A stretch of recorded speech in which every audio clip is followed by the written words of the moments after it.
ምክንያቱም ከእሷ እንዲወጣ የፈለገው እሱ ስለሆነ እሱን ደጋግሞ ሌላ ሰው ደግሞ የሚሰማው ወይም ደግሞ ቃል የገባ ወይ ደግሞ ይሄን ነገር ሊያደርግለት ያሰበ ሰው ያንን እንዲሰማለት የሚናገር ነው የሚመስለው። በቃ ሊገፋፋው በቃ የሆነ ሲገፋፋት የነበረውን ነገር ደረሰበት። እዛ ላይ እሷም ደርሳ እንትን አለች እንዴ። እሱ እኮ እንደውም ሃይሚ ስለሆነች ነው ሂጂልኝ ብሎ እስከምትወርቅ እኮ ነው የገፋት ከእሷ ጋር ሆኖ ክላስ ላይ። እሱን አንረሳም መቼም እኛ የዚህ ያህል እንትን አይደለም። ያንን ትታ ነው ከጎኑ የነበረችው እና ነገሮች ሲጫጫኑባት እሷ ያየችውም ነገር አለ። ሃይሚም በተደጋጋሚ ልትገልጽ ያልፈለገችው ነገር ያለ ይመስለኛል። በደንብ እንደዚህ አትሆንም። አይገርምሽም? በደንብ ያየችው እና እኔ ለምን በዚህ ልክ ትላንትና ለምን ማሰብ እንዳቃት የተባለ ነበር።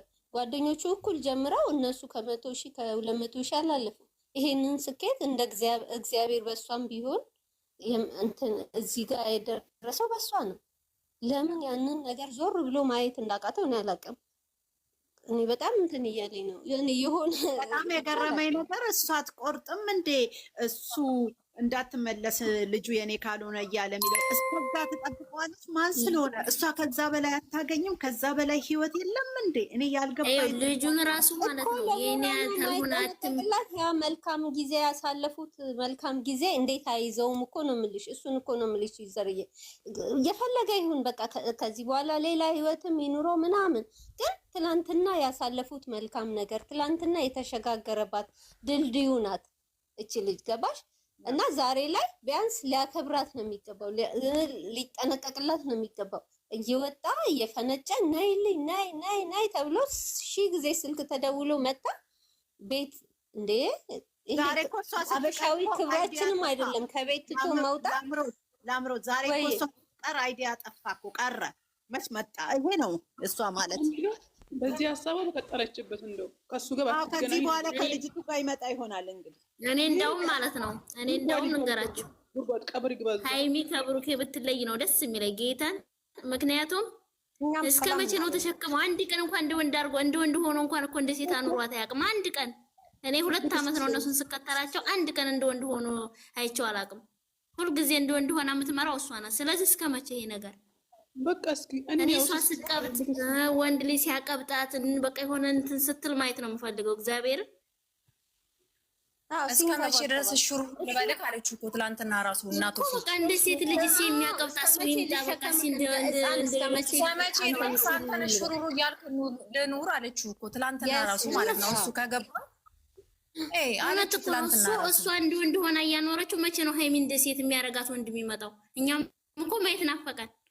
ይመጣል ሁልጊዜ በቃ አንዱን ስትሰራ አንዱን እሱ ሲያፈርስ በቃ እስከ መቼ? እውነት ይገርማል እኮ ቢለያዩ የሚንከባከባት ይሄን አልሽኝ የማይላት ስትለው ሁሉ ደስ እኮ ወንድ በቃ ሌላ ብዙ ወንድ እያየ ነው ሚዲያ በቃ ተከፋሽ በቃ የሚንከባከባት ማናት? ቃልዬ እኮ ያኔ ብላለች። ቃል እናንተ ማን ነው የምትሏት? እኔ በሰፈር ስሟን የምጠራት እቺ ማናት? ሊንዳ እኮ ብሩኬ ለባል የሚሆን ልጅ አይደለም ነገር ብላለች። በቃ ሙሉ በሙሉ ማለት ነው። እሱ ሲጀመር ለቁም ነገር ነው። ከመቼ ነው የነሱን ቢገራይ ነገር ሲጀመር ሊያዩ ባይኔ። ምክንያቱም የተሻለ ብሩክ እንደምታገኝ አውቃለሁ እኔ። ዝንጥ ባታዋቸውም እንደ የተገፉት ምን ላይ እንደሆኑ አሁን። ስለዚህ ሃይሚ አሁን እኔ ቢለዩ ደስ ይለኛል። ምንም አይመስለኝም። እንዴ ብሩክ ብቻ ነው እንዴ ያለው ሲጀመር። ሰላም እንዴት ናችሁ? ደህና ናችሁ? እንዴት ነሽ ቡርቴ? ሰላም ነው አለን። ለንዬ እንደዛ አትበይ በእናትሽ ተይው። አንድ ቀን ይመጣል ደስ የሚል። እኛም አሁን እኮ ብዙ ነገር ለፍተናል ከሷው እኩል። ግን ሴት ናት አውቃለሁ። ግን ደግሞ ያትንም ቢያንስ እንደ እኛም መርሳት የለብንም። ለእይታም ቢሆን እያንከባከባ ነው ግን ብዙ ነገር አሳልፏል። ሲጋብዝ ለእናንተ ብዬ ነው ደስ ይላችኋል ብዬ ተስፋ አደርጋለሁ ይላል። አንድ ነገር ለማድረግ እንኳን ስንቴ ነው እየመጣ የሚለፈልፍብን? አይሰለችንም? እንደኛ ቀሷ እኮ የሆነ ነገር ስታደርግ ፈጣሪ ያውቃል። አይ እኛ እስኪ በእኛ እንዳይመጣ እንደዚህ ነገር ሊለያዩ ምናምን የሚለው ተያቸው። አይደለም እኔ ወልጅ አይደለም እስኪ ምኞት እንኳን ያከብር ሲሆን 10 ቀን ሲቀረው ይመጣና እንዲህ አርጌ ይሄ ይደረጋል እንዴ? እስከ መቼ ቢያንስ እንደባሉ ባሉ አይደል እንዴ? ለኛ ምን አነጋገረው? ቆይ ለራሱ ብሎ ስለሚወዳት ነው። ሰው እኮ ነገ ጥሩ ነገር እንደሚመጣ እናውቃለን፣ ግን በእኛ እንዳይመጣ በራሳችሁ እጅ ይምጣ። ምን አገባን እኛ ያየነው አስተያየት መስጠት ነው። እግዚአብሔር እኔ ከድሮ ሁለቱንም ወዳቸዋለሁ። መቤቴ እንዲለያዩ አልፈልግም እኮ ነበረ፣ ግን በቃ ሁሉ ነገር ስታዩ ሁሉ የሚሰራው ሁሉ ለተመልካች ይመስላል። የሆነ ነገር ሲያደርግ ለየሆነ በቃ 10 ቀን ሲቀረው ገና ለልደትሽ ብዬ ነው እኮ ልደሽ አንተ አሁን በፊት ተሶሲ ጋር ይሰጣሉ ጊዜ ልደርሽ ደርሷል ብዬ ነው እኔ ምን አገባኝ ምናምን ይላል እኮ። ብዙ ነገር አለ ከተነሳ። ግን እስከ መቼ ነው ታዲያ እንደዚህ ሆኖ የሚቀጠለው? ባየነው ቪዲዮ ብንወያይ አይሻልም? አሁን ባለፈ ቪዲዮ ትርጉም የለውም። ይሻላል። እኛ ያልነው ሳይ ቡርቴ ብልብል ለገኒ እሺ ባለው ቪዲዮ ይሻላል። እሺ ይለያዩ አይለያዩ እሱ የእግዚአብሔር ፍቃድ ነው። እግዚአብሔር ያጣመረውን ሰው አይለየውም። ያለውን ስህተቱን ያስተካክለው ነገር እንዲኖር ከኛ ሀሳብ እኛ ቤት ይለያዩ ተብሎ እስካሁን ያወራ ነው። አሁን ሁለት ሰው መሲና ሄለን ይለያት አይ እንደ ማን ነው ይለያት ኤች ነሽ መሰረት ይለያት አትበሉ። ይለያት አይነት ትንሽ እኔ እኮ ተለያይተው ሁሉም አይተውት እኮ ዞሮ እንደሚገናኙ አውቃለሁ። ዞሮ ይገናኛሉ። ለምን እንደዛ ፈጣሪ ካለ ማለት ነው። ህሊና እዚህ ጋር እኛ አላገናኘናቸውም አይደለም። እኛ አላገናኛቸውም፣ አላጣመርናቸውም። ያጣመራቸው በማንም ይሁን በማንም እግዚአብሔር አምላክ ነው ያጣመራቸው። እግዚአብሔር አምላክ ካልፈቀደ ይለያያሉ። ፍሬ ካላቸው ግን ተለያይተውም ከ10 ዓመት በኋላም ይገናኛሉ። እኛ አፍ ማስቆጠር የለብንም። እኔ እኮ ተለያይተው ይወጡ እኮ ነው ልሽ ቆይ አይ አይደለም እሱ እኛ አይደለንም የምንወስነው። እዚህ ጋር እኛ ስህተቱን እንንገረው። የኛ በጣም አከብርሻለሁ። በቃ ቆሚው። በቃ አይሻልም? ሌላ ነገር ቀይሩ። በቃ ተለያዩ፣ ተገናኙ። እዛው ጋር ተይውና ሌላውን የዛሬውን ቪዲዮ አውሪ። አይሻልም እኮ? እኔም በዛሬ ቪዲዮ እኮ ነው ያልኩት። በቃ አዎ፣ ግቢ በዛሬ ቪዲዮ። እሺ ይቅርታ ትጂ። እኔ ዊና ተመችቶኛል። ችግር የለውም ዩዘርዬ። ዮናም በጣም በፊትም አክባሪው ነኝ። ሰብስክራይቡም ፎሎም ነኝ በቲክቶክ። በጣም አክብሬዋለሁ። ትክክለኛ ንግግር ለሴት ልጅ ያለው ሪስፔክት ትልቅ ነገር ነው። እሱ እንዲህ አይነት ችግር ደርሶበት በራሱ የፈታ ጀግና ወንድ ነው። ከጓደኛው ጋር ተጣልቶ ራሱ ስህተቱን አውቆ ይቅርታ የጠየቀ ጀግና ነው። በጣም ከቤተሰቦቿ ከወንድሞቿ ጋር ተጋፍጦ ወደ ራሱ የመለሰ ነው። የተናገረውም ልክ ነው። ብሩክ ችግሩ ምንድን ነው? ሁሌ የራሱን ስህተት እሷ ላይ የሚደፈድፈው ነገር አለ። ሁሌ ሀይሚ ላይ ነው ሁሌ ጣቱን የሚያቀስረው። ቢያቀው አንዱን ጣት ወደ እሷ ሲቀስር 4ቱ ጣቶች ራሱ ላይ እየጠቆመ መሆኑን ቢያቅ ጥሩ ነው። ከእሷ በላይ እኔ ጥፋተኛ ነኝ እንደማለት ነው። አንድ ሰው ላይ ሲጠቆም እንዴት እንዳልተረዳው አላውቅም። ትሞክር እንዲህ ትበል ምናምን ትሞክራለች። ወርቅ አንጥፎ የሚይዛት ሰው አይጠፋም። ግን ተጎጁ እሱ ነው። እኔ ሁሌ የምምለው ይጎዳል። የአሁኑን አይደለም። ሁለተኛ ነገር ደግሞ እኔ ዩዘርዬ የሆነ ያስኩበት ነገር በቀደምም ብያለሁ። ሪዘርቭ አስቀምጦ ነው ጌሙን የሚጫወተው ብያለሁ። ምክንያቱም ያው አሁን እዚህ ላይ ምንም ማውራት ስለማልፈልግ የሆነም አንዳንድ ነገሮች ኢንፎርምት ስለምደረግ በጣም ከራሳቸው የምንላቸው ኢንፎርም እየተደረገ ነው። ማስገቢያት መቀዬ ፋፊ መጣለች። እሺ አንዴ ቆይ አንዴ እንዳትረሺ ማን ነው እዚህ አሁን እዚህ ኮሜንት ላይ የምትጽፉ አንዳንዶች እኔ አላየሁም ስራ ላይ ስለነበርኩ ነው። እንደገና ደግሞ ሁለተኛ ደግሞ አንደኛ ስለ ሀብል ምናምን ማንም ሰው እንዲያወራ አልፈልግም፣ ምክንያቱም አይመለከተንም። ቆይ ትዕግስት ቆይ አንዴ ምክንያቱም እኔ ላላየውም ልጆች ኮሜንት ላይ ጽፈዋል፣ አይመለከተንም እንዲወራላቸው ሌላ አጀንዳ እንዲመጣላቸው ነው ይሄንን ነገር ያመጡት። ሀብል የራሳቸው ጉዳይ ነው እንዳታወሩ። ሁለተኛ ደግሞ እኛ እነሱ አንድ እንዲሆኑ የሱ ጥፋቱን እንዲቀርፍ ስህተቱን እንዲቀርፍ ነው እንጂ መለያየት ምናምን አይመለከተንም። ምክንያቱም እግዚአብሔር ያጣመረውን እኛ መለየት አንችልም ሲጀመር ማለት ነው። ስለዚህ ሌላ ነገር ነጥብ እንዳታስጥሉ እሺ። ይሄንን ልነግራችሁ ነው የምፈልገው። እኔ ስላላየው ነው አልፈልግም። ይሄ መለያየት ነገር ምናምን እኔ እንዲወራ አልፈልግም። በቪዲዮ አስተያየት ስጡ። ስለ ሀብል ደግሞ ይሄ ምን ተደረገበት ምናምን ኮሜንት አትጻፉ። ያልሆነ ነገር አታውሩ። በእናታችሁ ተው። ታውን አልፈልግም። ይሄ የቆየ ታሪክ ነውና እኛ መተት ምን አናምንም። ከፈለጉ የራሳቸው ይጓታቱ በመተት ሌላ አጀንዳ ነው። እንዲህ አይነት ነገር የለም። እግዚአብሔር አለ አይደል እንዴ? ምንድነው እግዚአብሔርን የሚያለመልክ ሰው እንዲህ አይነት ነገር ሊፈራ አይገባም። አይሆንም። እኛ አያገባንም ስለሱ። መተት ተደረገብኝ ብሎ ሄዶ ጠበል ይረጭ ከፈለገ በቃ ሀሳቤን አውሪ እና ብዙ እንትን ነጥብ እያስጣለ መሆኑን ራሱ ላይ ነጥብ እያስያዘ መሆኑን አልተረዳም። በሄደበት የሚወቅሳት እሱ ነው። እንለያይ ያለችኝ እሱ የራሱ አለዲ 5-6 እንለያይ ብሎ ገፍትሩ ከሩም ሲያወጣት ሁለቱን አቁሞ ከጠላቷ ጋር አቁሞ አንቺንም አልፈልግም ያለው ይረሳ።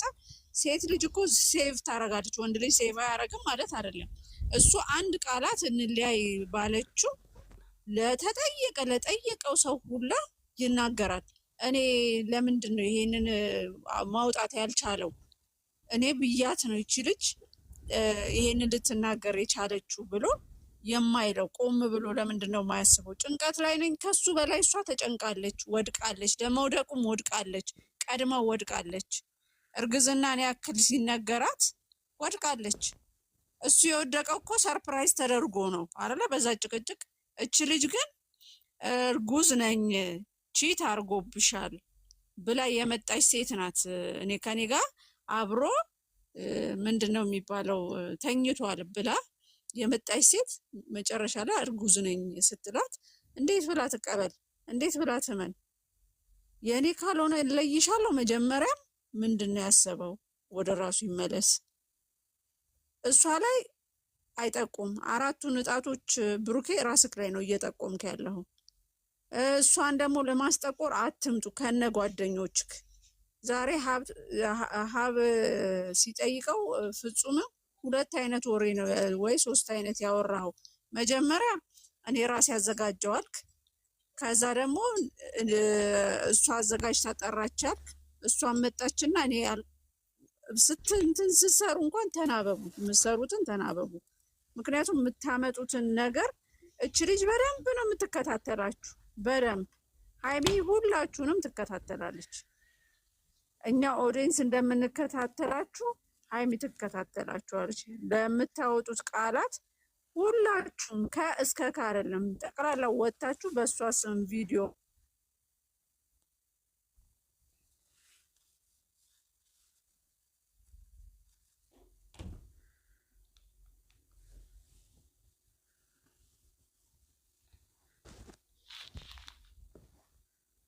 ታሽ እንደምን ሆነሽ ነው? ኔትወርኳ ነው የሷ ኔትወርክ ነው። ሌሎች በቃ ፋፍዬ ጀምሬ። ፋፍዬ ናት። ማን ነው የቀደመ? እች ነኝ። ዘርዬ እንዴት ዋላችሁ? እንዴት ናችሁ? እኔ አላቅም። ሁሌ የምናገረውን ነገር ተደጋጋሚ ሆነብኝ እና ይህ ሰውዬ አጥበነው አልገባውም። ካልዘፈዘፍ ነው ማስረዳት ቢችል ነገሮች ላይ እንትን ነው የሚበስለው። የሆነ የሚሄድን ሰው ታስረፍደዋለህ እንጂ አታስቀረውም የሚባል አይነት አክት ነው የሚያሳየው። እና የሆነ ነገር ያደርጋል ከመጣ ይሄ ነገር እኮ እሱ እኔ ብያችኋለሁ ካስታውሽ ዩዘርዬ መጀመሪያ ፓርት ላይ ሰው ትኩረት እያደረገ ያለው ልጅ ላይ ነው እንጂ ችት ማድረጉ ላይ አይደለም። ዋናው ችት ማድረጉ ነው። እና እሱ አሁን እያመል ልጁ የኔ ካልሆነ ችት አለማድረጉን መጀመሪያ ቁጭ ይበልና ያስረዳ። አይሽሽ ትናንትና ነይ ተብሎ ከቤት ውጭልኝ ማለት ሲያቅተው ወጣ። አይደረግም እኮ እንደዛ። በጣም ነው የሚያስጠላው። መለያየት ከፈለጋችሁ ይሄ ሪል ከሆነ ነው። ድራማ ከሆነ ኦኬ ነኝ ማለት ስሩ። ግን ሪል ከሆነ ይሄ ህይወት አይደለም ስንት ዋጋ የከፈለችልህ አይደለም ማለት ለማምለጥ ከሆነ መንገድ ለማስያዝ ከሆነ ይሄ ነገር እየተሰራ ያለው በጣም ሼም ነው። ለጥላት ራሱ እንደዚህ አይነት ነገር አይደረግም። ሰባብሮ ሌላ ሰው እንዳትለምድ አድርጎ የራስን ጥቅም ይዞ ምናምን መሄድ በጣም ነው የሚዳብረው። ማለት እንሞታለን። ሲጀመር እንደምንሞት እኮ እናውቃለን። እንለፋለን፣ እናዝናለን፣ እንደሰታለን። ግን መቼ እንደምንሞት አናውቅም። እንሞታለን። ይሄ ስንሄድ ልክ ስንመጣ ባዶ ራቆታችንን እንደመጣን ስንሄድ አንድ ነጠላ አላቅም በእናንተ ከፈን የሚባል ነገር ይዘን እንቀበራለን። ምንም ነገር ይዘን አንሄድም። ያንንም እናስታውስ። ይሄ ነገር ሪል ከሆነ ዛሬ የምንጨፍረው እያየናችሁ አይደል? በጣም ውድ መኪና ይዘው እኮ ተገልብጠው እየሞቱ ነው። ይህ ዛሬ ስለቆመኝ ብቻ ደስተኛ ልንሆን አንችልም። ስለዚህ ይሄ ነገር በእሷ ላይ የሆነ ነገር ሸፍኖ ራስን እንደ ጥፋተኛ አድርጎ ለማምለጥ ከሆነ ማለት እሷ ላይ አይደለም ይሄ ጨዋታ። ፈጣሪው የቆም ነው የሚፈርደው ብዬ ነው የማስበው። ለምን በጣም ነው የሚዘገነን ይሄ ስሜት። ታውቂያለሽ፣ ማሰብ ራሱ አልፈልግም እኔ። ይሄ ተደርጎ ይመጣል ወደ ቅንጭላቴ እኮ እንደዚህ አይነት ይሆናል እንዲህ ምናምን ብዬ ከማያቸው ነገሮች። ግን እንደዚህ አይነት ነገር ከሆነ ሼም ነው ማለት መሞትንም እናስታውስ። ስንሄድም ምንም ይዘን እንደማንሄድ ስንመጣ ልክ በነገራችን ላይ እኔ ለእሱ ሁለተኛ እናቱ እንደሆነች ነው የማውቀው። ወደ ዩቱብ መጀመሪያ ሲመጣ መግቢያ እንኳን በስርዓት የማይሰራ አይነት ልጅ ነበር። መግቢያ እንኳን እንደዚህ በስርዓት እንኳን ሰው ማስረዳት እንኳን የማይችል አፍ ነው ያስፈታችው። እሷ በጣም ቀልጣፋ ነች። አይኖ ይህን ያህል ፌመስ ባትሆንም እንኳን በጣም ስማርት ነች። ማለት ወንድሞቿን ራሱ ይዛ ወታለች። በጣም አይዲያ የምታመነጭ አይነት ነች። ኢትዮጵያ ሁኜ ነው የምከታተላቸው። እሱን ግን አፍ ያስፈታችሁ እሷ ነች። ጓደኞቹን እያቸው ከሱ በፊት ከፈለገ ስም እንጠራለን። ረግጧቸው የሄደው በእሷ ነው። ያለፈም እሷም እሱም እንትን ቢሉም ሰበብ የሆነችው የሆነ ነገር እኮ ዱኒያ ላይ ስናገኝ እንትን ነው የሆነ ሰበብ ነው። ስሩ ይሰጣችኋል ነው እንጂ ተቀምጦ ሜዳ ላይ ሆኖ ጫካ ውስጥ ገብቶ ጅብ አይበላኝም ማለት አይቻልም። ሰበቡን ማድረስ አለብን። ይቺ ልጅ ለአንተ ህይወት መቀየር ሰበብ ነህ፣ ሰበብ ናት። እሷም ለአንተ ሰበብ ነህ። የወደፊት ህይወታችሁ የማያምር ከሆነ በፍቅር ተለያዩ። ማለት እሷንም መስበር አንተንም መስበር። ሴት ልጅ አንዴ ከተሰበረች ሌላ መልመድ አትችልም። ማለት ምናልባት ህይወት ለመኖር ለመውለድ ምናምን ተብሎ ህይወት ውስጥ ብትገባም እንኳን ሌላ እንዳትለምድ አድርጎ መሰባበር ነው። ይህ መግደል ከመግደልም አይተናነስም። እና አንዳንድ ጊዜ ልጁ ላይ ብቻ ትኩረት ሳታደርግ ችት ማድረጉም ላይ ትኩረት አድርግ። ባይዘወይ እኮ ችት ያደረገባት ወይም ባልና ሚስት ተገዳድለዋል እናውቃለን። ይሄ ተመልካቹ እንዴት እንደሚያስበው አለቅም። ቀለል አድርገው ነው ኖርማል የሚያዩት። ይሄ ህይወትን የሚያጠፋፋ አይነት ስህተት ነው። በይቅርታ የሚታለፍ አይነት ስህተት አይደለም። ብቻም ሳይሆን ተመልካቹ ዲፕረስ ልትሆን ትችላለች። ስትረስ ሊይዛት ይችላል። ከአልጋ ላትነሳ ትችላለች። ጸበል ብዙ በሽታ ሁሉ ይይዝሻል በዚህ ምክንያት። እሱንም እሱ ነገር ከባድ ነው። ግን እኔ እውነት ከሆነ እንደዚህ አይነት ነገር እሷም ይሄን ያህል እርምጃ መራመድ የለባትም። ማለት ጨክኖ የቆሙበት ቁስል አያምም። ቁስሉ ላይ መቆም ነው አለቀ።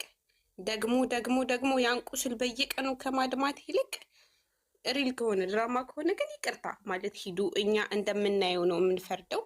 ሪል ከሆነ ግን ይሄን ያህል እርምጃ በየቀኑ ቁስሽ ላይ ቁስል መጨመር ይሄ ተገቢ ነው ብዬ አላስብም።